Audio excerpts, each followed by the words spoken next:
ਸੋ ਉਸ ਤੋਂ ਬਾਅਦ ਸ਼ਬਦ ਆਉਂਦਾ ਸੰਤਨ।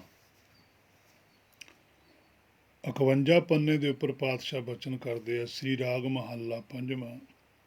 ਦੋਕ੍ਰਿਤ ਸੋਕ੍ਰਿਤ ਮੱਧੇ ਸੰਸਾਰ ਸਗਲਾਣਾ, ਦੋਹੂੰ ਤੇ ਰਹਿਤ ਭਗਤ ਹੈ ਕੋਈ ਬਿਰਲਾ ਜਾਣਾ। ਕਹਿੰਦੇ ਸੰਸਾਰ ਦੇ ਅੰਦਰ ਦੋ ਬਿਰਤੀਆਂ ਚੱਲਦੀਆਂ ਨੇ, ਇੱਕ ਦੋਕ੍ਰਿਤੀ, ਇੱਕ ਸੁਕ੍ਰਿਤੀ। ਮੱਧੇ ਸੰਸਾਰ ਸਗਲਾਣਾ, ਸਾਰਾ ਸੰਸਾਰ ਇਹਦੇ ਵਿੱਚ ਚੱਲਦਾ ਹੈ। ਕੋਈ ਕਹਿੰਦੇ ਵੀ ਆਹ ਕੰਮ ਚੰਗੇ ਨੇ, ਕੋਈ ਕਹਿੰਦਾ ਆਹ ਕੰਮ ਮਾੜੇ ਨੇ। ਮਾੜੇ ਵਾਲੇ ਕਹਿੰਦੇ ਤੁਸੀਂ ਮਾੜਾ ਕਰਦੇ ਹੋ, ਚੰਗੇ ਵਾਲੇ ਕਹਿੰਦੇ ਤੁਸੀਂ ਮਾੜਾ ਕਰਦੇ ਹੋ। ਸਾਰੇ ਸੰਸਾਰ ਦੇ ਅੰਦਰ ਇਹ ਝਗੜਾ ਚੱਲਦਾ। ਉਹ ਕਹਿੰਦਾ ਆਹ ਪੁੰਨ ਹੈ, ਉਹ ਕਹਿੰਦਾ ਆਹ ਪਾਪ ਹੈ, ਉਹ ਕਹਿੰਦਾ ਆਹ ਪਾਪ ਹੈ, ਉਹ ਕਹਿੰਦਾ ਆਹ ਪੁੰਨ ਹੈ। ਦੋਹੋਂ ਤੇ ਰਹਿਤ ਭਗਤ ਹੈ ਕੋਈ ਬਿਰਲਾ ਜਾਣਾ। ਇਹਨਾਂ ਦੋਨਾਂ ਨਾਲੋਂ ਕੋਈ ਵੱਖਰਾ ਹੈ। ਦੇਖੋ, ਦੋ ਹੀ ਚੀਜ਼ਾਂ ਨੇ ਸੰਸਾਰ, ਜਾਂ ਚੰਗਾ ਜਾਂ ਬੁਰਾ ਹੈ, ਜਾਂ ਪਾਪ ਹੈ ਜਾਂ ਪੁੰਨ ਹੈ, ਜਾਂ ਜਸ ਹੈ ਜਾਂ ਅਪਜਸ ਹੈ, ਜਾਂ ਲਾਭ ਹੈ ਜਾਂ ਹਾਨੀ ਹੈ। ਪਰ ਇਹਨਾਂ ਦੋਨਾਂ ਚੀਜ਼ਾਂ ਨਾਲੋਂ ਕੋਈ ਵੱਖਰਾ ਹੋਵੇ, ਉਹ ਵੀ ਤੀਜੀ ਚੀਜ਼ ਕੀ ਹੈ? ਸੰਸਾਰ 'ਚ ਤਾਂ ਦੋ ਹੀ ਚੀਜ਼ਾਂ ਚੱਲਦੀਆਂ ਨੇ। ਸਾਰਾ ਸੰਸਾਰ, ਚਾਹੇ ਕੋਈ ਧਾਰਮਿਕ ਆਗੂ ਹੈ ਸੰਸਾਰੀ, ਚਾਹੇ ਕੋਈ ਆਮ ਸੰਸਾਰੀ ਵਿਅਕਤੀ ਨੇ, ਮਨੁੱਖ ਨੇ, ਉਹਨਾਂ ਦੇ ਅੰਦਰ ਤਾਂ ਸਿਰਫ ਦੋ ਹੀ ਚੀਜ਼ਾਂ ਚੱਲਦੀਆਂ ਨੇ। ਉਹ ਕਹਿੰਦਾ ਜਾਂ ਤਾਂ ਮੇਰੀ ਇੱਜ਼ਤ ਹੋਵੇ ਤੇ ਜਾਂ ਫਿਰ ਬਦਨਾਮੀ। ਤੀਜੀ ਚੀਜ਼ ਕਿਹੜੀ ਹੈ ਫਿਰ, ਜਿਹੜੀ ਦੀ ਗੱਲ ਇੱਥੇ ਪਾਤਸ਼ਾਹ ਨੇ ਕੀਤੀ ਹੈ? ਕਹਿੰਦੇ ਦੋਹੋਂ ਤੇ ਰਹਿਤ, ਦੋਨਾਂ ਤੋਂ ਪਰੇ ਹੈ, ਉਹ ਭਗਤ ਹੈ। ਫਿਰ ਉਹ ਕੀ ਚੀਜ਼ ਹੈ? ਇਹ ਬੜੀ ਵੱਡੀ ਗੱਲ ਲਿਖੀ ਹੈ। ਤਾਂ ਹੀ ਗੁਰਬਾਣੀ 'ਚ ਬਾਰ-ਬਾਰ ਚੰਗਿਆਈਆਂ ਬੁਰਿਆਈਆਂ ਵਾਚੈ ਧਰਮੋ ਦੂਰ। ਇਹਦਾ ਮਤਲਬ ਕੋਈ ਹੈ ਜਿਹੜਾ ਚੰਗੇ ਤੇ ਮਾੜੇ ਨੂੰ ਵੀ ਵਾਚਦਾ। ਮੇਰਾ ਗੁਣ ਅਵਗੁਣ ਨਾ ਵਿਚਾਰੋ ਕੋਈ। ਅਵਗੁਣ ਦੀ ਤਾਂ ਚਲੋ ਕੋਈ ਵਿਚਾਰ ਕਰੇ, ਗੁਣਾਂ ਦੀ ਵੀ ਵਿਚਾਰ ਕਰੇ, ਪਰ ਵਿਚਾਰ ਦਾ ਕੋਈ ਹੈ, ਉਹ ਹੈ ਭਗਤ। ਉਹ ਰਹਿੰਦਾ ਲਹਿਦਾ, ਜਿਹਦੇ ਅੰਦਰ ਭੈ ਮੁਕਤ ਹੈ, ਜਿਹੜਾ ਜਿਹਦੇ ਅੰਦਰ ਕੋਈ ਭੈ ਨਹੀਂ ਹੈ। ਭੈ ਕਿਹਦੇ ਅੰਦਰ ਨਹੀਂ ਹੈ? ਹੁਕਮ ਦੇ ਅੰਦਰ, ਪਰਮੇਸ਼ਰ ਦੇ ਅੰਦਰ ਕੋਈ ਭੈ ਨਹੀਂ।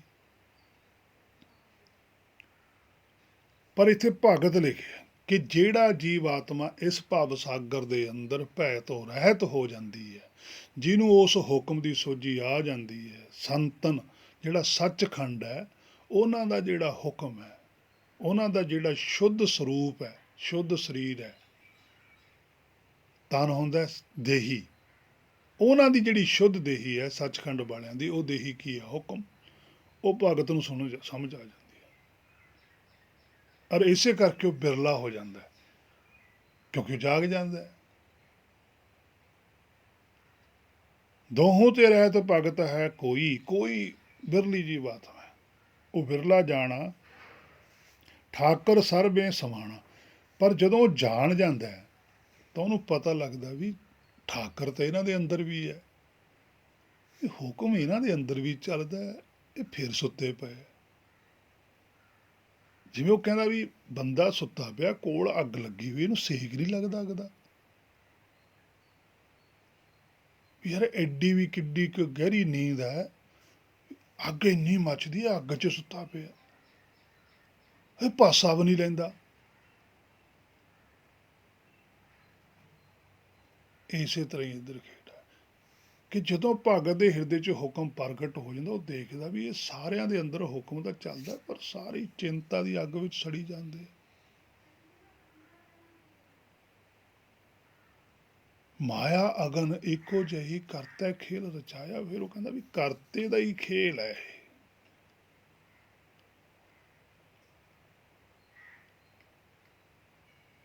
ਕਿਆ ਕਹੂੰ ਸੁਣੋ ਸੁਆਮੀ ਤੂੰ ਵੱਡ ਪੁਰਖ ਸਿਆਣਾ। ਕਹਿੰਦਾ ਹੁਣ ਮੈਂ ਕੀ ਕਹਾਂ, ਕਿਆ ਕਹੂੰ, ਸੁਣੋ ਸੁਆਮੀ, ਹੇ ਸੁਆਮੀ,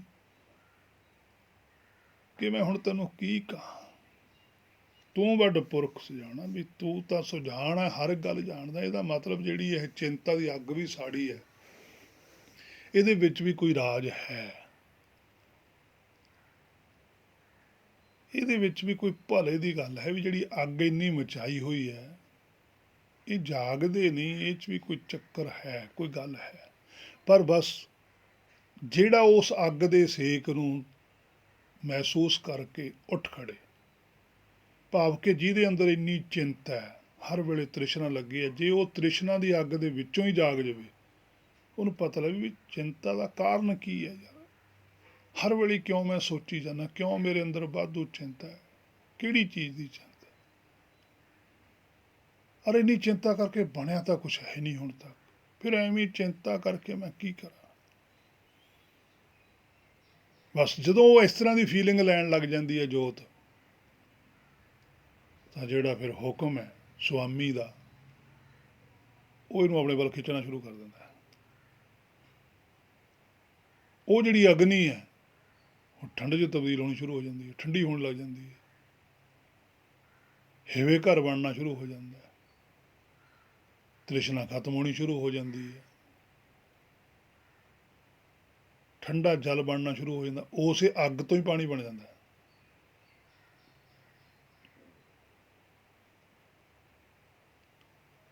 ਇਹ ਚੱਲਦੀ ਹੈ ਖੇਡ, ਪਾਣੀ ਤੋਂ ਹੀ ਅੱਗ ਬਣਦੀ ਹੈ, ਅੱਗ ਤੋਂ ਹੀ ਪਾਣੀ ਬਣ ਜਾਂਦਾ ਹੈ। ਪਰਮੇਸ਼ਰ ਬਹੁਤ ਕੁਛ ਕਰਦਾ। ਰਹਾਉ ਪਾਤਸ਼ਾਹ ਕਹਿੰਦੇ ਕੁਛ ਵਿਚਾਰੋ, ਮਾਨ ਅਭਿਮਾਨ ਮੱਧੇ ਸੋ ਸੇਵਕ ਨਾਹੀ। ਕਹਿੰਦਾ ਜਿਹੜਾ ਮਾਣ ਦੇ ਵਿੱਚ ਹੈ, ਜਿਹਨੂੰ ਮਾਣ ਆ ਕਿਸੇ ਚੀਜ਼ ਦਾ, ਚਾਹੇ ਉਹ ਚੰਗੇ ਕੰਮ ਵੀ ਕਰਦਾ, ਚੰਗੇ ਕੰਮਾਂ 'ਚ ਵੀ ਹੰਕਾਰ ਹੁੰਦਾ, ਜਿਹੜੇ ਸੰਸਾਰੀ ਚੰਗੇ ਕੰਮ ਨੇ, ਉਹ ਅਸਲ ਵਿੱਚ ਅਭਿਮਾਨ ਦਾ ਦੂਜਾ ਰੂਪ ਹੁੰਦੇ ਨੇ। ਉਹ ਮੂੰਹੋਂ ਨਹੀਂ ਬੋਲ ਕੇ ਦੱਸਦੇ ਵੀ ਸਾਨੂੰ ਹੰਕਾਰ ਹੈ, ਪਰ ਹੁੰਦਾ ਹੰਕਾਰ ਹੀ ਹੈ। ਜੈਸਾ ਮਾਨ ਤੈਸਾ ਅਭਿਮਾਨ,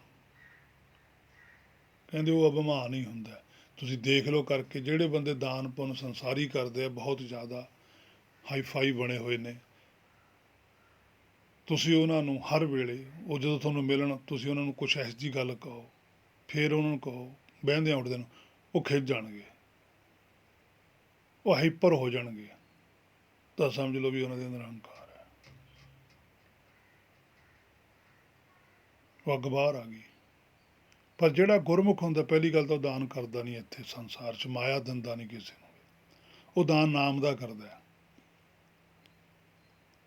ਔਰ ਜਦੋਂ ਨਾਮ ਦਾ ਦਾਨ ਦਿੰਦਾ, ਉਹਦੇ 'ਚ ਤਾਂ ਆਪਣਾ ਰੋਲ ਕੋਈ ਨਹੀਂ ਹੁੰਦਾ, ਕਿਉਂਕਿ ਪਰਮੇਸ਼ਰ ਵੱਲੋਂ ਆਇਆ ਹੁੰਦਾ ਹੈ।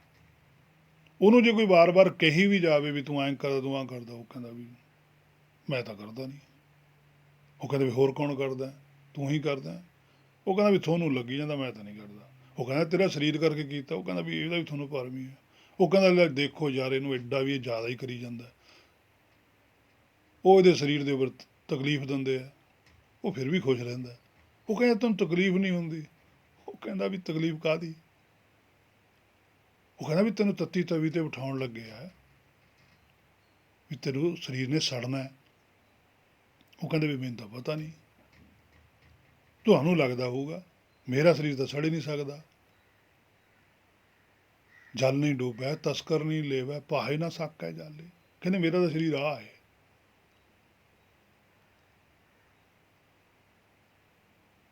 ਅਜੀਬ ਗੱਲ ਹੈ। ਉਹ ਕਹਿੰਦੇ ਆਹ ਸਰੀਰ ਆ, ਕਹਿੰਦੇ ਆਹ ਬਾਹਰ ਕੀ ਹੈ ਫਿਰ, ਆਹ ਸਰੀਰ ਨਹੀਂ। ਉਹ ਕਹਿੰਦੇ ਵੀ ਤਾਂ ਕੱਪੜਾ ਹੈ। ਜੇ ਮੈਂ ਤੁਹਾਡਾ ਝੱਗਾ ਲਾ ਕੇ ਅੱਗ 'ਚ ਸਾੜਦਾ, ਕਿਸੇ ਸੜ ਜਾਓਗੇ। ਉਹ ਕਹਿੰਦੇ ਜੀ ਨਹੀਂ ਸੜਨਾ। ਕਹਿੰਦੇ ਬਸ ਫਿਰ ਆਹੀ ਗੱਲ ਹੈ, ਤੁਸੀਂ ਇਹਨੂੰ ਕੱਪੜਾ ਮੰਨਦੇ ਹੋ, ਮੈਂ ਇਹਨੂੰ ਕੱਪੜਾ ਮੰਨਦਾ। ਇਹਨੂੰ ਸਾੜ ਦੋਗੇ, ਮੈਂ ਤਾਂ ਸੜਨਾ ਨਹੀਂ। ਕੰਬਦੇ ਸੀ ਉਹ, ਕੰਬਦੇ ਮਾਰਿਆਂ ਨੇ, ਡਰਦੇ ਮਾਰਿਆਂ ਨੇ ਵੀ ਜਿਹਨੂੰ ਇੰਨਾ ਗਿਆਨ ਹੈ ਵੀ ਕਿਤੇ ਕੁਝ ਹੋਰ ਨਾ ਕਰ ਦੇਵੇ, ਫਟਾਫਟ ਕਰ ਦਿਓ। ਉਹ ਡਰਦੇ ਮਾਰਿਆਂ ਨੇ ਹੀ ਪੰਜਵੇਂ ਪਾਤਸ਼ਾਹ ਨੂੰ ਸ਼ਹੀਦ ਕੀਤਾ। ਉਹਨਾਂ ਦਾ ਆਪਣਾ ਹੀ ਡਰ ਪੈ ਗਿਆ ਅੰਦਰ। ਪਰਮੇਸ਼ਰ ਵੀ ਚਾਹੁੰਦਾ ਹੀ ਸੀ, ਪਾਣਾ ਪਰਮੇਸ਼ਰ ਦਾ ਹੀ ਵਰਤਦਾ, ਕਿਉਂਕਿ ਜਿੱਡੀ ਵੱਡੀ ਦਾਤ, ਜਿੱਡੀ ਵੱਡੀ ਪੜ੍ਹਾਈ, ਫਿਰ ਉੱਡੀ ਵੱਡੀ ਪਰਖ ਵੀ ਹੁੰਦੀ ਹੈ। ਸੌਖੀ ਗੱਲ ਤਾਂ ਨਹੀਂ ਹੈ। ਜੇ ਮਾਊਂਟ ਐਵਰੈਸਟ ਦੀ ਚੋਟੀ 'ਤੇ ਚੜ੍ਹਨਾ, ਫਿਰ ਮੁਸ਼ਕਲ ਤਾਂ ਭਾਈ ਸਹਿਣੀ ਪਊਗੀ। ਜੇ ਹੁਕਮ ਦੇ ਵਿੱਚ ਸਮਾਉਣਾ ਹੈ, ਤਾਂ ਫਿਰ ਸਰੀਰ ਦੀਆਂ ਮੁਸ਼ਕਲਾਂ ਤਾਂ ਚੱਲਣੀਆਂ ਪੈਣਗੀਆਂ। ਸੋ ਝੱਲੀਆਂ ਨੇ ਪਾਤਸ਼ਾਹੀਆਂ ਨੇ। ਜਦੋਂ ਪਰਮੇਸ਼ਰ ਨੇ ਫਿਰ ਸਾਹਮਣੇ ਕਹਿਦਾ ਵੀ ਹੁਣ ਇਹਨਾਂ ਨੇ ਟੱਕਰ ਵੀ ਲੈਣੀ, ਫਿਰ ਉਦੋਂ ਉਹ ਜਿਹੀ ਟੱਕਰ ਵੀ ਲੈਤੀ ਹੈ। ਉਹ 'ਚ ਵੀ ਪਰਖੀ ਹੈ। ਜੇ ਛੇਵੇਂ ਪਾਤਸ਼ਾਹ ਨੇ ਤਲਵਾਰ ਚੱਕ ਕੇ ਅੱਗੇ ਆਏ, ਪਰਖ ਉੱਥੇ ਵੀ ਹੋਈ ਹੈ, ਤੇ ਜੇ ਤਲਵਾਰ ਨਹੀਂ ਚੱਕੀ ਤਾਂ ਪਰਖ ਉੱਥੇ ਵੀ ਹੁੰਦੀ ਹੈ। ਪੂਰਨਾ ਪਾ ਕੇ ਦਿਖਾਇਆ ਉਹਨਾਂ ਨੇ, ਜਿਹੜਾ ਬੋਲ ਉਹਨਾਂ ਨੇ ਆਪਣੀ ਜ਼ੁਬਾਨੋਂ ਕੱਢਤਾ, ਪਰਮੇਸ਼ਰ ਨੇ ਕਢਾਤਾ, ਉਹਨੂੰ ਖੁਦ ਸਵੈਮ ਘਟਾ ਕੇ ਦਿਖਾਇਆ, ਵੀ ਕੱਲ੍ਹ ਨੂੰ ਕਿਤੇ ਕੋਈ ਇਹੀ ਨਾ ਕਹਿ ਦੇਵੇ ਵੀ ਤੁਸੀਂ ਕਹਿੰਦੇ ਕੁਛ ਹੋਰ ਹੋ, ਕਰੀ ਕੁਛ ਹੋਰ ਜਾਂਦੇ ਹੋ। ਕਹਿੰਦੇ ਜੋ ਕਹਾਂਗੇ ਪਰਮੇਸ਼ਰ ਕਹਾ ਰਿਹਾ, ਕਰਾ ਵੀ ਪਰਮੇਸ਼ਰ ਹੀ ਰਿਹਾ, ਹੱਸ ਕੇ ਚੱਲਾਂਗੇ, ਕੋਈ ਐਸੀ ਗੱਲ ਨਹੀਂ। ਸੋ ਮਾਨ ਭਗਵਾਨ ਮਧੇ ਸੋ ਸੇਵਕ ਨਾਹੀਂ, ਕਹਿੰਦੇ ਉਹ ਸੇਵਕ ਨਹੀਂ ਹੈ ਦਰਗਾਹ 'ਚ, ਇੱਥੇ ਤਾਂ ਸੇਵਕ ਹੀ ਹੈ। ਸੱਚਖੰਡ ਵਾਲੇ ਨਹੀਂ ਉਹਨੂੰ ਸੇਵਕ ਮੰਨਦੇ, ਇੱਥੇ ਤਾਂ ਅਸੀਂ ਸੇਵਕ ਮੰਨਦੇ ਹਾਂ। ਸਾਡਾ ਮੰਨਣਾ ਕੁਛ ਹੋਰ ਹੈ, ਦਰਗਾਹ ਦਾ ਮੰਨਣਾ ਕੁਛ ਹੋਰ ਹੈ। ਤਤ ਸਮਦਰਸੀ ਸੰਤ ਹੋ ਕੋਈ ਕੋਟ ਮਦਾਹੀ, ਕਹਿੰਦੇ ਤਤ ਸਮਦਰਸੀ ਸੰਤ ਹੋ, ਕਹਿੰਦੇ ਐਸਾ ਸ਼ੁੱਧ ਸਰੂਪ ਧਾਰਨ ਕਰੋ, ਸੰਤ ਹੋ, ਸ਼ੁੱਧ ਹੋ, ਤਤ ਸਮਦਰਸੀ, ਕਿ ਸਾਰਿਆਂ ਦੇ ਅੰਦਰ ਜੋਤ ਨੂੰ ਵੇਖ। ਕੋਈ ਕੋਟ ਮਦਾਹੀ, ਕਹਿੰਦੇ ਕਰੋੜਾਂ ਦੇ ਵਿੱਚੋਂ ਕੋਈ ਐਸੀ ਜੀਵ ਆਤਮਾ ਹੁੰਦੀ ਹੈ ਜਿਹੜੀ ਸਾਰਿਆਂ ਦੇ ਅੰਦਰ ਜੋਤ ਨੂੰ ਦੇਖਦੀ, ਜਿਹਨੂੰ ਪੰਜਵੇਂ ਪਾਤਸ਼ਾਹ ਦੀ ਨਾ ਭਗਤ ਸਾਹਿਬਾਨ ਨੂੰ ਦਿਸਦਾ ਸੀ। ਕਹਿਨ ਕਹਾਵਨ ਇਹ ਕੀਰਤ ਕਰ ਲੈ, ਕਥਨ ਕਹਿਣ ਤੇ ਮੁਕਤਾ ਗੁਰਮੁਖ ਕੋਈ ਬਿਰਲਾ, ਕਹਿਣ ਕਹਾਵਨ ਇਹ ਕੀਰਤ ਕਰ ਲੈ, ਕਹਿੰਦੇ ਹੁਣ ਕਹਿੰਦੇ ਨੇ ਵੀ ਅਸੀਂ ਵੀ ਕੀਰਤੀ ਕਰਦੇ ਹਾਂ, ਆਪ ਵੀ ਕਹਿੰਦੇ, ਦੂਜਿਆਂ ਨੂੰ ਵੀ ਕਹਿੰਦੇ ਆ ਵੀ ਅਸੀਂ ਵੀ ਕੀਰਤੀ ਕਰਦੇ ਹਾਂ ਜੀ, ਅਸੀਂ ਵੀ ਨਾਮ ਜਪਦੇ ਹਾਂ, ਅਸੀਂ ਵੀ ਸੰਗਤ ਕਰਦੇ ਹਾਂ, ਅਸੀਂ ਵੀ ਸੇਵਾ ਕਰਦੇ ਹਾਂ। ਕਹਿੰਦੇ ਕਥਨ ਕਹਿਣ ਤੇ ਮੁਕਤਾ, ਪਰ ਜਿਹੜੀ ਕਥਨ ਅਸਲੀ ਕਥਨ ਹੈ, ਜਿਹੜਾ ਦਰਗਾਹ 'ਚ ਆਉਂਦਾ, ਉਹ ਤੋਂ ਇਹ ਮੁਕਤ ਹੈ। ਜਿਹੜਾ ਕਥਨ ਕਰਦਾ ਉਹ ਤਾਂ ਮੁਕਤਾ ਹੋ ਜਾਂਦਾ। ਇਹ ਜੁੜੇ ਹੋਏ ਨੇ, ਇਹ ਮੁਕਤ ਤਾਂ ਹੈ ਨਹੀਂ, ਇਹਨਾਂ ਦੀ ਤਾਂ ਪਕੜ ਹੈ ਇੱਥੇ। ਜਿਹਦੇ ਅੰਦਰ ਕੇਰਾਂ ਕਥਾ ਚੱਲ ਪੈਂਦੀ ਹੈ, ਕਥਨ ਕਰਦਾ ਹੈ, ਕਿਉਂਕਿ ਬੋਲਣਾ ਤਾਂ ਪਰਮੇਸ਼ਰ ਨੇ, ਕਥਾ ਤਾਂ ਪਰਮੇਸ਼ਰ ਕਰਦਾ, ਇਹਦਾ ਸੁਣਦਾ ਜੀਵ। ਤੇ ਸਾਡੇ ਤਾਂ ਹੁਣ ਇੱਥੇ ਵੀ ਕਹੀ ਜਾਂਦੇ ਵੀ ਅਸੀਂ ਕਥਾ ਕਰਦੇ ਹਾਂ ਜਾਂ ਕੀਰਤਨ ਕਰਦੇ ਹਾਂ। ਜੋ ਹੁਕਮ ਪਰਮੇਸ਼ਰ ਬੋਲ ਰਿਹਾ ਉਹ ਕਥਾ ਹੈ, ਉਸ ਜੀਵਾਤਮਾ ਸੁਣਦੀ ਹੈ, ਔਰ ਜੀਵਾਤਮਾ ਨੇ ਉਹ ਕਥਾ ਸੁਣ ਕੇ ਮੰਨਣਾ ਹੈ।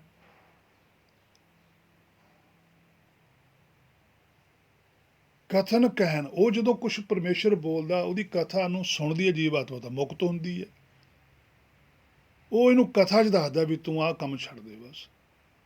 ਪ੍ਰਸੰਗ ਸੁਣਾਉਂਦਾ ਹੈ, ਪ੍ਰਸੰਗ ਇਹਦਾ ਹੀ ਪ੍ਰਸੰਗ ਸੁਣਾਉਂਦਾ, ਹਰ ਯੁੱਗ ਯੁੱਗ ਰਾਮ ਕਥਾ ਯੁੱਗ ਯੁੱਗ ਅਟਲ, ਰਾਮ ਹੈ ਜਿਹੜਾ ਸਾਡਾ ਮੂਲ ਹੈ, ਇਹਨੂੰ ਇਹਦੀ ਕਥਾ ਸੁਣਾਉਂਦਾ ਵੀ ਤੂੰ ਆਏ ਹੈ, ਤੂੰ ਤਾਂ ਯੁੱਗ ਯੁੱਗ ਅਟਲ ਹੈ, ਤੂੰ ਕਿਹੜੇ ਚੱਕਰ 'ਚ ਪੈ ਗਿਆ, ਤੂੰ ਕਿਉਂ ਮਾਇਆ ਨਾਲ ਜੁੜਿਆ ਹੋਇਆ, ਛੱਡ ਦੇ। ਇਹ ਫਿਰ ਜਿਵੇਂ ਜਿਵੇਂ ਇਹਨੂੰ ਕਥਾ ਸਮਝ ਆਉਂਦੀ ਹੈ, ਇਹ ਛੱਡੀ ਜਾਂਦਾ। ਗੁਰਮੁਖ ਕੋਈ ਬਿਰਲਾ, ਕਹਿੰਦੇ ਕੋਈ ਬਿਰਲਾ ਹੁੰਦਾ ਜਿਹਨੂੰ ਉਹ ਕਥਾ ਸੁਣਦੀ ਹੈ, ਪਰ ਇੱਥੇ ਤਾਂ ਸਾਰੇ ਸੰਸਾਰ ਨੂੰ ਹੀ ਕਥਾ ਸੁਣਦੀ ਹੈ, ਛੁੱਟਿਆ ਕੋਈ ਵੀ ਨਹੀਂ।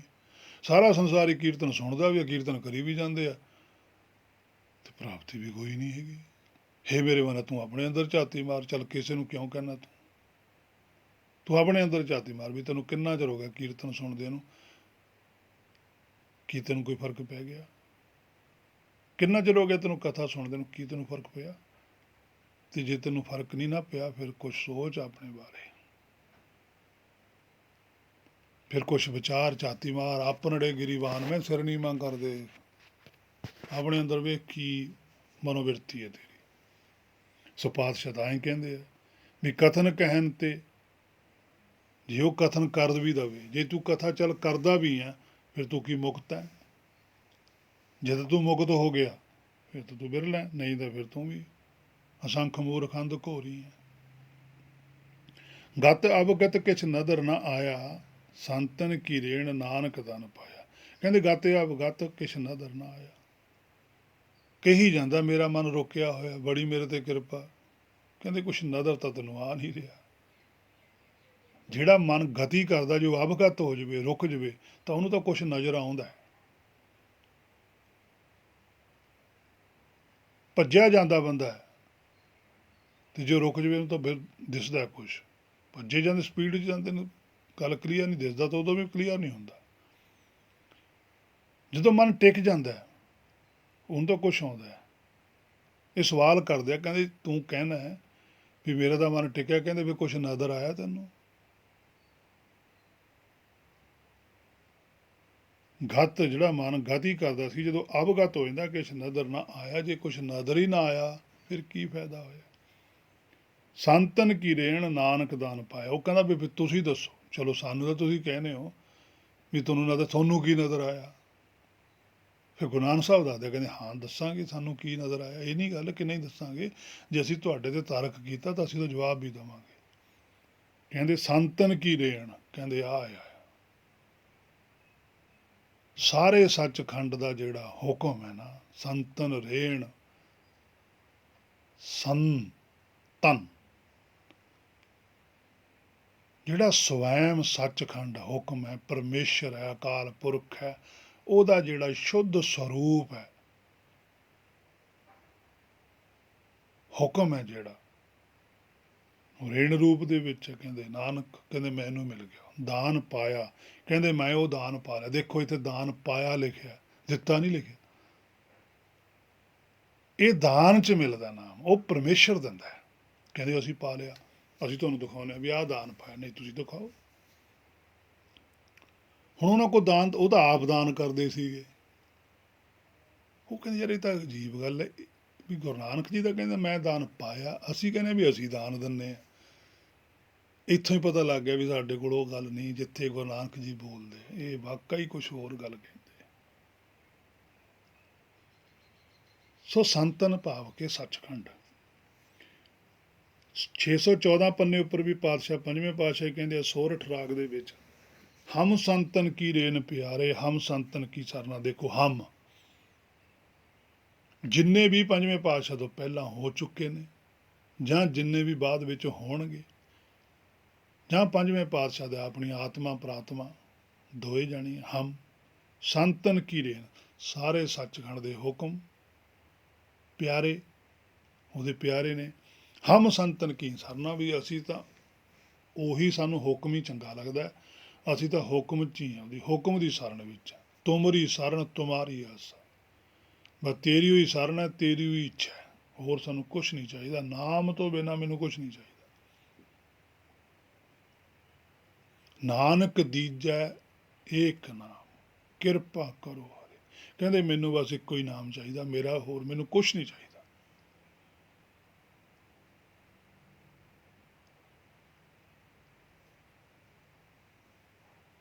ਹਮ ਸੰਤਨ ਕੀ ਸਰਨਾ, ਕਹਿੰਦੇ ਅਸੀਂ ਤਾਂ ਸੰਤ ਦੀ ਸ਼ਰਨ, ਸੰਤਨ ਕੀ ਸਰਨਾ ਹੁਕਮ 'ਚ ਹੀ ਹਾਂ।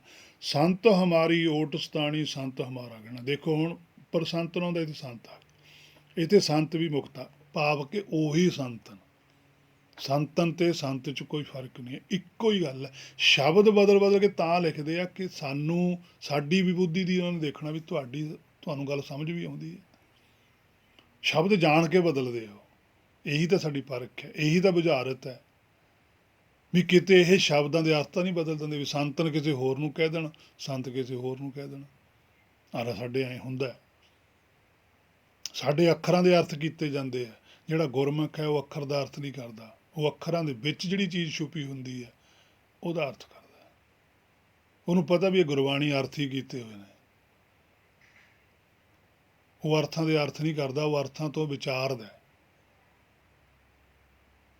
ਉਹ ਮੈਸੇਜ ਦਿੱਤੇ ਨੂੰ ਰਿਪਲਾਈ ਨਹੀਂ ਕਰਦਾ, ਅਪਲਾਈ ਕਰਦਾ, ਆਪਣੇ ਤੇ ਲਾਗੂ ਕਰਦਾ ਕਿ ਮੈਨੂੰ ਕੋਈ ਮੈਸੇਜ ਆਇਆ ਮੈਂ ਇਹਨੂੰ ਮੰਨਣਾ ਬਸ। ਸੰਤ ਹਮਾਰੀ ਓਟ ਸਦਾਣੀ, ਸੰਤ ਹਮਾਰਾ ਕਹਿਣਾ। ਕਹਿੰਦੇ ਸਾਡੀ ਤਾਂ ਸ਼ਾਂਤੀ ਹਮਾਰੀ ਓਟ ਹੈ, ਹੁਕਮ ਹੀ ਸਾਡਾ ਤਾਂ ਆਸਰਾ ਹੈ, ਮੂਲ ਹੀ ਸਾਡਾ ਆਸਰਾ ਹੈ। ਸੰਤ ਹਮਾਰਾ ਕਹਿਣਾ, ਕਹਿੰਦੇ ਸਾਡਾ ਉਹੀ ਕਹਿਣਾ ਬਸ। ਹਮ ਸੰਤਨ ਸਿਉ ਬਣ ਆਈ, ਪੂਰਬ ਲਿਖਿਆ ਪਾਈ। ਕਹਿੰਦੇ ਅਸੀਂ ਤਾਂ ਆਪਣੇ ਅੰਦਰ ਜਿਹੜੀ ਪਹਿਲਾਂ ਸ਼ੁਰੂਆਤ ਤੋਂ ਇਹ ਗੱਲ ਲਿਖ ਕੇ ਲਿਆਏ ਸੀ, ਉਹੀ ਗੱਲ ਪੱਕੀ ਰੱਖੀ ਆ ਵੀ ਸੰਤ ਦੀ ਸ਼ਰਨ 'ਚ ਹੀ ਰਹਿਣਾ।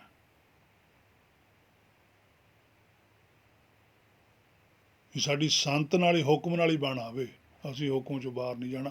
ਇਹੀ ਚੀਜ਼ ਅਸੀਂ ਦਰਗਾਹ 'ਚੋਂ ਲਿਖ ਕੇ ਲਿਆਏ ਸੀਗੇ, ਇੱਥੇ ਤੱਕ ਆਏ ਆ। ਉਹੀ ਗੱਲ ਹੁਣ ਲੜ ਬੰਨੀ ਹੈ ਵੀ ਹੁਕਮ 'ਚ ਹੀ ਰਹਿਣਾ, ਹਾਲਤ ਜੋ ਮਰਜ਼ੀ ਹੋਵੇ, ਪਾਣਾ ਜੋ ਮਰਜ਼ੀ ਵਰਤੇ। ਇਹ ਮਨ ਤੇਰਾ ਭਾਈ, ਕਹਿੰਦੇ ਇਹ ਜਿਹੜਾ ਮਨ ਹੈ ਇਹ ਤੇਰਾ ਹੈ। ਦੇਖੋ ਭਾਈ ਲਿਖਿਆ, ਕਹਿੰਦੇ ਹੇ ਭਾਈ ਤੇਰਾ ਹੀ ਮਨ ਹੈ, ਤੂੰ ਆਪਣੇ ਮਨ ਨੂੰ ਸੰਤ ਦੀ ਸ਼ਰਨ ਵਿੱਚ ਲੈ ਜਾ, ਜਿਵੇਂ ਅਸੀਂ ਲੈ ਕੇ ਗਏ ਮਨ ਦੇ ਥੱਲੇ ਔਂਕੜ ਹੈ, ਇੱਕ ਹੋ ਜਾ, ਕਹਿੰਦੇ ਤੂੰ ਵੀ ਭਾਈਓ ਹੀ ਹੈ ਸਾਡਾ।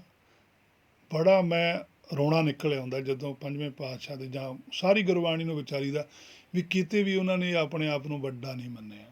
ਉਹ ਤਾਂ ਭਾਈ ਕਹਿੰਦੇ ਵੀ ਤੁਸੀਂ ਮੇਰੇ ਭਰਾ ਹੋ, ਬੈਠੋ ਆਪਾਂ ਬੈਠ ਕੇ ਵਿਚਾਰਾਂ ਕਰਦੇ ਹਾਂ, ਸਾਰੇ ਆਪਾਂ ਇੱਥੋਂ ਨਿਕਲੀਏ।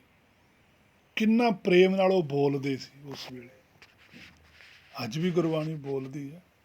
ਫਿਰ ਉਹਨਾਂ ਨਾਲ ਨਫ਼ਰਤ ਕਿਉਂ ਉਹਨਾਂ ਲੋਕਾਂ ਨੇ ਕੀਤੀ? ਕਿਉਂਕਿ ਉਹ ਇਹਨਾਂ ਨੂੰ ਭਾਈ ਸਮਝਦੇ ਨਹੀਂ ਸੀ। ਕਿਉਂਕਿ ਜਿਹੜਾ ਪੰਡਤ ਸੀ ਜਾਂ ਕਾਜੀ ਸੀ ਉਹ ਗੁਰੂ ਕਹਾਉਂਦਾ ਸੀ, ਉਹ ਕਹਿੰਦਾ ਵੀ ਤੁਸੀਂ ਵੀ ਗੁਰੂ ਕਹੋ ਆਪਣੇ ਆਪ ਨੂੰ, ਵੱਡੇ ਕਿਉਂ ਨਹੀਂ ਬਣਦੇ?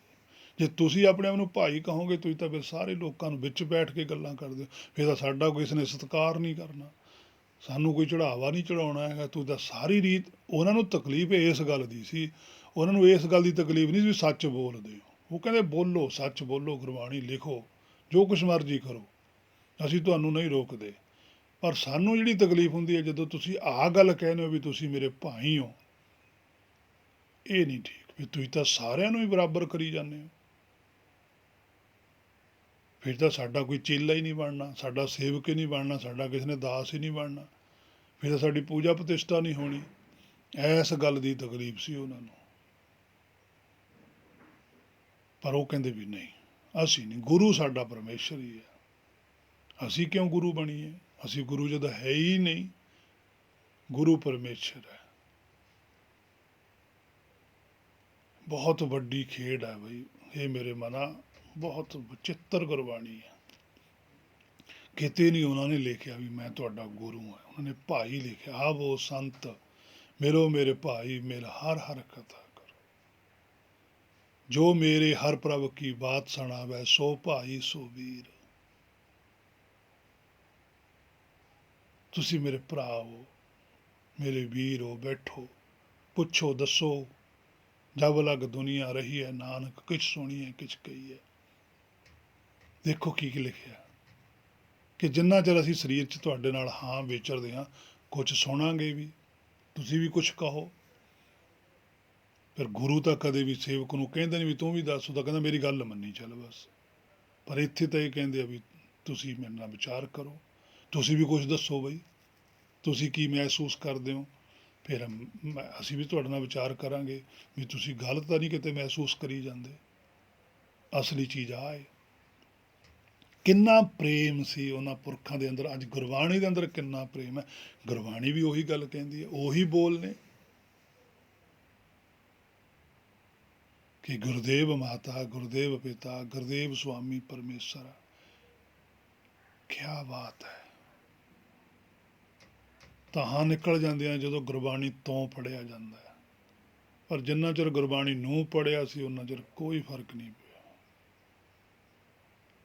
ਪਰ ਹੁਣ ਪਤਾ ਲੱਗਦਾ ਵੀ ਗੁਰਬਾਣੀ ਕੁਛ ਹੋਰ ਕਹਿੰਦੀ ਹੈ। ਇੰਨੇ ਪ੍ਰੇਮ ਨਾਲ ਬੁਲਾਉਂਦੀ ਹੈ ਕਿ ਜੀ ਕਰਦਾ ਕਿ ਗੁਰਬਾਣੀ ਨੂੰ ਹਿਰਦੇ 'ਚ ਵਸਾ ਕੇ ਰੱਖਾਂ, ਇਹ ਤੋਂ ਬਾਹਰ ਨਾ ਜਾਵਾਂ, ਇਹਦੀ ਹਰ ਇੱਕ ਗੱਲ ਨੂੰ ਅੱਗੇ ਰੱਖ ਕੇ ਚੱਲਾਂ। ਕੋਈ ਭੈ ਨਹੀਂ ਹੈਗਾ, ਕੋਈ ਡਰ ਨਹੀਂ ਹੈ। ਤਾਂ ਹੀ 10ਵੇਂ ਪਾਤਸ਼ਾਹ ਦੇ ਨਾਲ ਗੁਰਸਿੱਖ ਬਰਾਬਰ ਖੜਦੇ ਸੀ, ਕਿਉਂਕਿ ਉਹ ਭਾਈ ਕਹਿੰਦਾ ਸੀ ਵੀ ਤੁਸੀਂ ਮੇਰੇ ਭਾਈ ਹੋ, ਤੁਸੀਂ ਮੇਰੇ ਚੇਲੇ ਨਹੀਂ, ਤੁਸੀਂ ਮੇਰੇ ਸੇਵਕ ਨਹੀਂ, ਤੁਸੀਂ ਮੇਰੇ ਦਾਸ ਨਹੀਂ, ਤੁਸੀਂ ਮੇਰੇ ਭਰਾ ਹੋ। ਭਾਈ ਦਇਆ ਸਿੰਘ, ਭਾਈ ਧਰਮ ਸਿੰਘ, ਭਾਈ ਹਿੰਮਤ ਸਿੰਘ, ਭਾਈ ਮਨੀ ਸਿੰਘ, ਭਾਈ ਦੀਪ ਸਿੰਘ, ਭਾਈ ਉਦੇ ਸਿੰਘ, ਭਾਈ ਬਚਿੱਤਰ ਸਿੰਘ, ਮੈਂ ਤੁਹਾਡਾ ਭਰਾ ਹਾਂ, ਤੁਸੀਂ ਮੇਰੇ ਨਾਲ ਹਰ ਇੱਕ ਗੱਲ ਦਿਲ ਦੀ ਸਾਂਝੀ ਕਰੋ।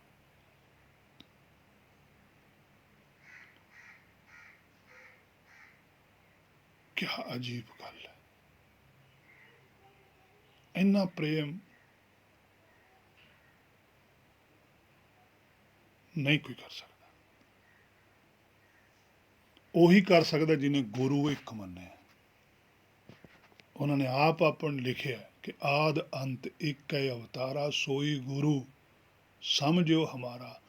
ਉਹਨਾਂ ਨੂੰ ਪੱਕੀ ਤਾਕੀਦ ਕੀਤੀ ਹੋਈ ਸੀ, ਜਿੰਨੇ ਵੀ ਉਹਨਾਂ ਦੇ ਕੋਲ ਰਹਿੰਦੇ ਸੀ, ਕਿ ਮੈਂ ਤੁਹਾਡਾ ਭਰਾ ਹਾਂ।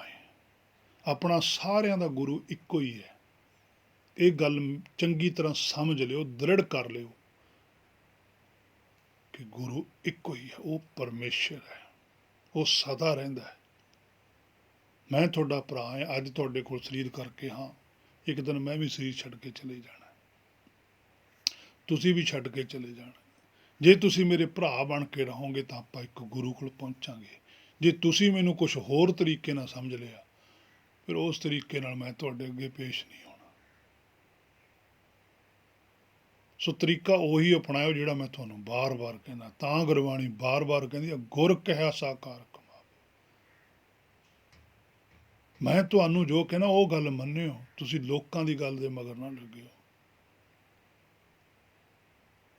ਸੋ ਪੰਡਤ ਆਪਣੇ ਆਪ ਨੂੰ ਗੁਰੂ ਕਹਾਉਂਦਾ ਸੀ, ਬ੍ਰਾਹਮਣ ਆਪਣੇ ਆਪ ਨੂੰ ਗੁਰੂ ਕਹਾਉਂਦਾ ਸੀ, ਜੋਗੀ ਕਹਾਉਂਦਾ ਸੀ, ਕਾਜੀ ਕਹਾਉਂਦਾ ਸੀ, ਮੁੱਲਾ ਕਹਾਉਂਦਾ ਸੀ। ਕਿਸੇ ਵੀ ਤੁਹਾਨੂੰ ਗ੍ਰੰਥ ਦੇ ਵਿੱਚ ਨਹੀਂ ਮਿਲੂਗਾ ਕਿ ਉਹਨਾਂ ਨੇ ਭਾਈ ਲਿਖਿਆ, ਗੁਰੂ ਸ਼ਿਸ਼, ਗੁਰੂ ਚੇਲਾ। ਪਰ ਇੱਕੋ ਹੀ ਇਕਾਦ ਸ਼੍ਰੀ ਗੁਰੂ ਗ੍ਰੰਥ ਸਾਹਿਬ ਜੀ ਦੀ ਗੁਰਬਾਣੀ ਹੈ, ਜਿਹਦੇ ਵਿੱਚ ਲਿਖਿਆ ਤੁਸੀਂ ਮੇਰੇ ਭਾਈ ਹੋ, ਤੁਸੀਂ ਮੇਰੇ ਮਿੱਤਰ ਹੋ, ਤੁਸੀਂ ਮੇਰੇ ਸਖਾ ਹੋ, ਤੁਸੀਂ ਮੇਰੇ ਬੰਧਪ ਹੋ। ਕੈਸਾ ਹੈ। ਸੋ ਕਿਆ ਬਾਤ ਹੈ। ਤਾਂ ਹੀ ਪਾਤਸ਼ਾਹ ਨੇ ਲਿਖਿਆ, ਇਹ ਮਨ ਤੇਰਾ ਭਾਈ, ਵੀ ਤੂੰ ਮੇਰਾ ਭਾਈ ਹੈ, ਤੇਰੇ ਅੰਦਰ ਵੀ ਮਨ ਹੈ, ਤੇਰੇ ਅੰਦਰ ਵੀ ਜੋਤ ਹੈ, ਤੇਰੇ ਅੰਦਰ ਵੀ ਉਹ ਹੁਕਮ ਉੱਥੋਂ ਉਹਨਾਂ ਨੇ ਲਿਖ ਕੇ ਭੇਜਿਆ, ਬਸ ਤੂੰ ਉਹਨੂੰ ਪ੍ਰਗਟ ਹੀ ਕਰਨਾ, ਉਹਦੇ ਵੱਲ ਝਾਤੀ ਮਾਰ। ਰਹਾਓ ਸੰਤਨ ਸਿਓ ਮੇਰੀ ਲੇਵਾ ਦੇਵੀ, ਸੰਤਨ ਸਿਓ ਵਿਹਾਰਾ। ਕਹਿੰਦੇ ਮੇਰਾ ਤਾਂ ਲੈਣ ਦੇਣ ਸਾਰਾ ਕੁਝ ਉਹਦੇ ਨਾਲ ਹੀ ਹੈ, ਹੁਕਮ ਨਾਲ ਹੀ ਹੈ। ਸੰਤਨ ਸਿਓ ਵਿਹਾਰਾ, ਮੇਰਾ ਵਿਹਾਰ ਵੀ ਹੁਕਮ ਨਾਲ ਹੀ ਹੈ, ਕਿਉਂਕਿ ਮੈਂ ਵਾਸੀ ਸੱਚਖੰਡ ਦਾ। ਤੇ ਫਿਰ ਜਿਹੜਾ ਮੇਰਾ ਪਰਿਵਾਰ, ਉਹ ਮੇਰਾ ਲੈਣ ਦੇਣ ਉਹਨਾਂ ਨਾਲ ਹੀ ਹੋਊਗਾ ਨਾ। ਮੇਰਾ ਪਰਿਵਾਰ ਹੋਏ ਤਾਂ ਪ੍ਰਿਥੀ ਚੰਦੋਨੀ ਤਾਂ ਹੈ ਨਹੀਂ ਸੀ। ਗੁਰੂ ਰਾਮਦਾਸ ਜੀ ਨੂੰ ਤਾਂ ਪਿਤਾ ਮੰਨਿਆ ਨਹੀਂ ਉਹਨਾਂ ਨੇ, ਉਹ ਤਾਂ ਅਸੀਂ ਕਹਿੰਦੇ, ਉਹ ਤਾਂ ਸਾਡੀ ਭਾਸ਼ਾ ਅਵਿਦਿਆ ਹੈ। ਵਿਦਿਆ ਦੇ ਵਿੱਚ ਉਹ ਆਪ ਹੀ ਲਿਖਦੇ ਗੁਰਦੇਵ ਮਾਤਾ ਉੱਤੇ, ਜਾਂ ਤਾਂ ਫਿਰ ਉਹ ਲਿਖਦੇ ਆਪਣੀ ਮਾਤਾ ਦਾ ਨਾਂ ਸੰਸਾਰੀ ਦਾ ਲਿਖਦੇ, ਪਿਤਾ ਦਾ ਨਾਂ ਸੰਸਾਰੀ ਰਾਮਦਾਸ ਜੀ ਲਿਖਦੇ, ਪਰ ਉਹਨਾਂ ਨੇ ਨਹੀਂ ਲਿਖਿਆ। ਉਹ ਤਾਂ ਲਿਖਦੇ ਗੁਰਦੇਵ ਮਾਤਾ, ਗੁਰਦੇਵ ਪਿਤਾ, ਗੁਰਦੇਵ ਸੁਆਮੀ ਪਰਮੇਸ਼ਰ। ਉਹ ਤਾਂ ਲਿਖਦੇ ਏਕ ਪਿਤਾ ਏਕ ਸਕੇ ਹਮ ਬਾਰਕ, ਤੂੰ ਮੇਰਾ ਗੁਰਹਾਈ, ਹਰਜੀ ਮਾਤਾ ਹਰਜੀ ਪਿਤਾ। ਸੋ ਸਾਰਾ ਗੱਲ ਹੀ ਜੋਤ ਦੀ ਆ, ਜਾਤ ਦਾ ਇੱਕ ਵੀ ਗੱਲ ਨਹੀਂ ਉਹਨੇ ਸ਼ਬਦ ਵਰਤੇ। ਜਾਤ ਉਹਦਾ ਛਡਾਉਂਦੇ ਆ, ਜੋਤ ਕਰਕੇ ਤਾਂ ਭਾਈ ਕਹਿੰਦੇ ਆ ਕਿ ਤੁਸੀਂ ਮੇਰੇ ਭਾਈ ਹੋ।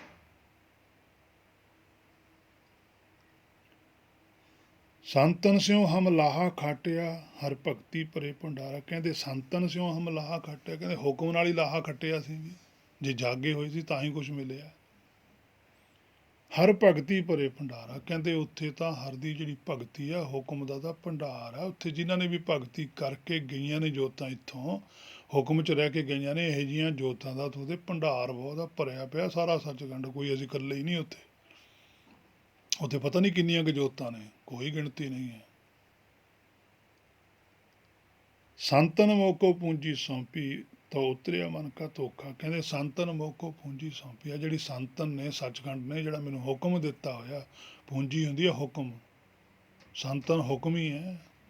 ਹੁਕਮ ਨੇ ਮੈਨੂੰ ਗਿਆਨ ਦਿੱਤਾ, ਪੂੰਜੀ ਦਿੱਤੀ, ਤਾਂ ਉਤਰਿਆ ਮਨ ਕਾ ਧੋਖਾ। ਕਹਿੰਦੇ ਤਾਂ ਮੇਰੇ ਮਨ ਦਾ ਧੋਖਾ ਉਤਰਿਆ ਵੀ ਇੱਥੇ ਮੇਰਾ ਕੁਛ ਵੀ ਨਹੀਂ ਹੈ, ਪਰਦਾ ਚੱਕਿਆ ਹੋਇਆ। ਧਰਮ ਰਾਏ ਅਬ ਕਹਾਂ ਕਰੇਗੋ, ਜੋ ਫਾਟੇ ਹੋ ਸਗਲੋ ਲੇਖਾ। ਕਹਿੰਦੇ ਧਰਮ ਰਾਏ ਅਬ ਕਹਾਂ ਕਰੇਗੋ, ਕਹਿੰਦੇ ਹੁਣ ਜਿਹੜਾ ਧਰਮ ਰਾਏ ਹੈ ਉਹ ਮੇਰਾ ਕੀ ਕਰੂਗਾ। ਧਰਮ ਰਾਏ ਕੀ ਹੁੰਦਾ, ਕਿ ਜਿਹੜਾ ਸੰਸਾਰ ਦਾ ਗਿਆਨ ਹੈ, ਕਿਉਂਕਿ ਸੰਸਾਰ ਦਾ ਵੀ ਕੋਈ ਧਰਮ ਬਣਾਇਆ ਹੈ, ਇੱਥੇ ਵੀ ਧਰਮ ਦਾ ਰਾਜਾ ਬਣਿਆ ਕੋਈ, ਜਿਹੜਾ ਸੰਸਾਰੀ ਧਾਰਮਿਕ ਗੁਰੂ ਬਣਿਆ ਹੋਇਆ। ਕਹਿੰਦੇ ਉਹ ਮੇਰਾ ਕੀ ਕਰ ਲੂਗਾ। ਅਬ ਕਹਾਂ ਕਰੋਗੇ, ਕਹਿੰਦੇ ਦੱਸੋ ਕੀ ਕਰੋਗੇ ਮੇਰਾ। ਤੁਸੀਂ ਉਹ ਧਰਮ ਦਾ ਹੀ ਸੀ, ਉਹਨਾਂ ਨੇ ਸਾਰਾ ਰੌਲਾ ਵੀ ਸਾਡੇ ਧਰਮ 'ਚ ਐਂ ਲਿਖਿਆ ਹੈ, ਤੁਸੀਂ ਸਾਡੇ ਧਰਮ ਨੂੰ ਬਦਲਦੇ ਹੋ, ਸਾਡੀਆਂ ਰੀਤਾਂ ਆਏ ਨੇ, ਪਹਿਲਾਂ ਆਏ ਸੀ, ਤੁਸੀਂ ਸਾਰਾ ਕੁਝ ਚੇਂਜ ਕਰਦੇ ਹੋ। ਕਹਿੰਦੇ ਕੀ ਕਰੋਗੇ? ਜੋ ਫਾਟੇ ਹੋ ਸਗਲੋ ਲੇਖਾ, ਕਹਿੰਦੇ ਮੇਰਾ ਤਾਂ ਲੇਖਾ ਹੀ ਨਹੀਂ ਕੋਈ ਇੱਥੇ, ਤੁਸੀਂ ਦੱਸੋ ਮੇਰਾ ਕੀ ਕਰੋਗੇ? ਆਹ ਸਰੀਰ ਨਾਲ ਹੀ ਤੁਸੀਂ ਇਹਦੇ ਦਫਾ ਲਾ ਸਕਦੇ ਹੋ, ਲਾ ਦਿਓ। ਕਹਿੰਦੇ ਇਹ ਤਾਂ ਮੈਂ ਤਾਂ ਪਹਿਲਾਂ ਹੀ ਛੱਡਿਆ ਹੋਇਆ। ਧਰਮ ਰਾਏ ਦਰ ਕਾਗਦ ਫਾਰੇ, ਕਹਿੰਦੇ ਜਿਹੜਾ ਤੁਹਾਡਾ ਇੱਥੇ ਧਰਮ ਸੰਸਾਰ 'ਚ ਬਣਾਇਆ ਹੋਇਆ ਧਰਮ ਰਾਜ ਜਿਹਨੂੰ ਤੁਸੀਂ ਕਹਿੰਦੇ ਹੋ, ਸਾਡਾ ਨਹੀਂ ਹੈ ਧਰਮ ਰਾਜ, ਤੁਹਾਡਾ ਹੈ। ਸਾਡਾ ਧਰਮ ਰਾਜ ਹੁਕਮ ਹੈ, ਇਹ ਤੁਹਾਡਾ ਧਰਮ ਰਾਜ ਹੈ। ਕਿਉਂਕਿ ਸੰਸਾਰ 'ਚ ਨਹੀਂ ਆਪਾਂ ਕਹਿੰਦੇ ਵੀ ਸਾਡੀ ਮੱਤ ਹੈ ਜੀ, ਸਾਡੀ ਮਰਜ਼ਾਦਾ ਆ, ਤੂੰ ਸਾਡੀ ਮਰਜ਼ਾਦਾ ਕਿਵੇਂ ਬਦਲ ਸਕਦਾ? ਇਹਦਾ ਮਤਲਬ ਤੁਹਾਡੀ ਮਰਜ਼ਾਦਾ ਪਰਮੇਸ਼ਰ ਦੀ ਤਾਂ ਹੈ ਨਹੀਂ। ਤੁਹਾਡੀ ਗੱਲ ਤੇ ਤਾਂ ਕੋਈ ਰੱਦ ਕਰ ਸਕਦਾ, ਪਰਮੇਸ਼ਰ ਦੀ ਗੱਲ ਕੋਈ ਰੱਦ ਕਰਕੇ ਦਿਖਾਵੇ। ਤਾਂ ਹੀ ਅਸੀਂ ਰੌਲਾ ਪਾਉਂਦੇ ਵੀ ਸਾਡੀ ਮਰਜ਼ਾਦਾ ਤੇ ਅਟੈਕ ਕਰਦੇ, ਵੀ ਤੁਹਾਡੀ ਮਰਜ਼ਾਦਾ ਨਾ ਭਾਈ, ਪਰਮੇਸ਼ਰ ਦੀ ਨਹੀਂ ਹੈ। ਪਰਮੇਸ਼ਰ ਦੀ ਮਰਜ਼ਾਦਾ ਤੇ ਕੋਈ ਅਟੈਕ ਕਰੇ ਫਿਰ ਸਾਰੇ ਖੜਨ ਨੂੰ ਤਿਆਰ ਨੇ, ਪਰ ਜਦੋਂ ਕੱਲੇ ਕੱਲੇ ਦੀ ਮਰਜ਼ਾਦਾ ਤੇ ਅਟੈਕ ਹੁੰਦਾ ਕੋਈ ਨਹੀਂ ਬਰਾਬਰ ਖੜਦਾ। ਲੱਗਣਾ ਸਾਨੂੰ ਕੀ ਲੋੜ ਹੈ, ਫਿਰ ਕੱਲ ਨੂੰ ਸਾਡੇ ਤੇ ਵੀ ਗੱਲ ਆਊਗੀ, ਤਾਂ ਨਹੀਂ ਇਹ ਬੋਲਦੇ ਅੱਜ ਵਾਲੇ। ਪਰ ਜਦੋਂ ਸੱਚ ਤੇ ਕੋਈ ਗੱਲ ਆਉਂਦੀ ਹੈ, ਭਗਤ ਜਦੇ ਬਾਹਰ ਆ ਗਏ ਸੀ, ਪਾਤਸ਼ਾਹ ਜਦੇ ਬਾਹਰ ਆ ਗਏ। ਪਰਮੇਸ਼ਰ ਵਾਲੀ ਤੇ ਰਹਿਤ ਤੇ ਨਹੀਂ ਅਸੀਂ ਕਿਸੇ ਨੂੰ ਬੋਲਣ ਦੇਣਾ, ਪਰਮੇਸ਼ਰ ਦੀ ਗੱਲ 'ਚ ਕੋਈ ਹੇਰਾ ਫੇਰੀ ਨਹੀਂ ਕਰਨ ਦੇਣੀ। ਹਾਂ ਤੁਸੀਂ ਆਪਣੀਆਂ ਬਣਾਈਆਂ ਨੇ, ਜੋ ਮਰਜ਼ੀ ਬਣਾਈ ਚਲੋ, ਸਾਨੂੰ ਉਹਦਾ ਕੋਈ ਮਤਲਬ ਨਹੀਂ, ਉਹਦਾ ਜਵਾਬ ਦੇ ਤੁਸੀਂ ਹੋ, ਅਸੀਂ ਥੋੜ੍ਹਾ ਹਾਂ। ਪਰ ਅਸੀਂ ਪਰਮੇਸ਼ਰ ਵੱਲੋਂ ਇੱਥੇ ਪ੍ਰਮਾਣਿਤ ਹਾਂ, ਅਸੀਂ ਪਰਮੇਸ਼ਰ ਦੀ ਗੱਲ ਨੂੰ ਨਹੀਂ ਬਦਲਣ ਦੇਣਾ। ਆਪਣੀਆਂ ਜਿਵੇਂ ਮਰਜ਼ੀਆਂ ਬਣਾਓ ਤੁਸੀਂ। ਸੋ ਫਾਟਿਓ ਸਗਲੋਂ ਲੇਖਾ, ਕਹਿੰਦੇ ਸਾਡਾ ਤਾਂ ਲੇਖਾ ਹੀ ਨਹੀਂ ਕੋਈ, ਅਸੀਂ ਨਹੀਂ ਮੰਨਦੇ ਇੱਥੇ ਕਿਸੇ ਚੀਜ਼ ਨੂੰ, ਅਸੀਂ ਤਾਂ ਲੇਖੇ 'ਚੋਂ ਬਾਹਰ ਹਾਂ। ਲੇਖਾ ਛੋੜ, ਸੰਤਾਂ ਨੇ ਕਿਹਾ ਸੀ ਵੀ ਲੇਖਾ ਛੱਡਣਾ, ਅਲੇਖਾ ਛੋਟਾ ਹੈ, ਅਸੀਂ ਨਹੀਂ ਕੋਈ ਲੇਖਾ ਲਿਖਿਆ ਇੱਥੇ, ਤੁਸੀਂ ਲਿਖਿਆ ਤੁਸੀਂ ਭੁਗਤੋ। ਮਹਾ ਆਨੰਦ ਭਏ ਸੁਖ ਪਾਇਆ, ਸੰਤਨ ਕਹਿ ਪ੍ਰਸਾਦੇ, ਕਹਿੰਦੇ ਇਸ ਤਾਂ ਮਹਾ ਆਨੰਦ ਵਿੱਚ ਹਾਂ, ਸੁਖ ਹੀ ਸੁਖ ਹੈ ਇੱਥੇ, ਪ੍ਰਸੰਨਤਾ ਹੀ ਪ੍ਰਸੰਨਤਾ ਹੈ ਸਾਡੇ ਹਿਰਦੇ 'ਚ। ਸੰਤਨ ਕਹਿ ਪ੍ਰਸਾਦੇ, ਕਹਿੰਦੇ ਇਹਦਾ ਸੰਤਨ ਦੀ ਕਿਰਪਾ ਹੈ, ਹੁਕਮ ਦੀ ਬਰਕਤ ਹੈ। ਕਹੋ ਨਾਨਕ ਹਰਿ ਸਿਉ ਮਨ ਮਾਨਿਆ, ਰੰਗ ਰਤੇ ਬਿਸਮਾਦੇ, ਕਹੋ ਨਾਨਕ ਪੰਜਵੇਂ ਪਾਤਸ਼ਾਹ ਕਹਿ ਰਹੇ ਹਨ, ਸੱਚਖੰਡ ਕਹਾ ਰਿਹਾ ਹੈ, ਹਰਿ ਸਿਉ ਮਨ ਮਾਨਿਆ, ਕਹਿੰਦੇ ਸਾਡਾ ਤਾਂ ਆਪਣੇ ਭਾਈ ਹਰ ਦੇ ਨਾਲ ਮਨ ਮੰਨਿਆ ਹੋਇਆ, ਅਸੀਂ ਤਾਂ ਆਪਣੇ ਮੂਲ ਨਾਲ ਜੁੜੇ ਹੋਏ ਹਾਂ, ਅਸੀਂ ਤਾਂ ਹੈਗੇ ਇੱਕ। ਰੰਗ ਰਤੇ ਬਿਸਮਾਦੇ, ਅਸੀਂ ਤਾਂ ਉਸ ਹੁਕਮ ਦੇ ਰੰਗ ਵਿੱਚ ਰਤੇ, ਅਸੀਂ ਤਾਂ ਬਿਸਮਾਦ ਹਾਂ, ਅਸੀਂ ਤਾਂ ਪ੍ਰਸੰਨ ਚੇਤ ਹਾਂ। ਜੇ ਤੁਸੀਂ ਵੀ ਪ੍ਰਸੰਨ ਚੇਤ ਹੋਣਾ ਚਾਹੁੰਦੇ ਹੋ ਤਾਂ ਤੁਸੀਂ ਮੇਰੇ ਭਰਾ ਹੋ, ਤੁਸੀਂ ਵੀ ਇਸੇ ਤਰੀਕੇ ਨਾਲ ਚੱਲਿਓ, ਤੁਸੀਂ ਵੀ ਪ੍ਰਸੰਨ ਹੋ ਕੇ ਆਪਣੇ ਜੀਵਨ ਨੂੰ ਸਫਲ ਕਰ ਸਕਦੇ ਹੋ। ਸਾਡਾ ਸਫਲ ਕਰਨ ਦਾ ਇੱਕੋ ਇੱਕ ਢੰਗ ਅੱਜ ਗੁਰਬਾਣੀ ਹੈ। ਜੇ ਇਹ ਮੇਰੇ ਮਨਾਂ ਤੋਂ ਗੁਰਬਾਣੀ ਦੇ ਅਨੁਸਾਰ ਹੋ ਜਾਵੇ, ਗੁਰਬਾਣੀ ਦੇ ਇੱਕ ਇੱਕ ਬਚਨ ਨੂੰ ਆਪਣੇ ਜੀਵਨ 'ਚ ਲਾਗੂ ਕਰੇ, ਤਾਂ ਉਹੀ ਅਵਸਥਾ ਬਿਸਮਾਦ ਵਾਲੀ ਤੈਨੂੰ ਵੀ ਮਿਲ ਸਕਦੀ ਹੈ।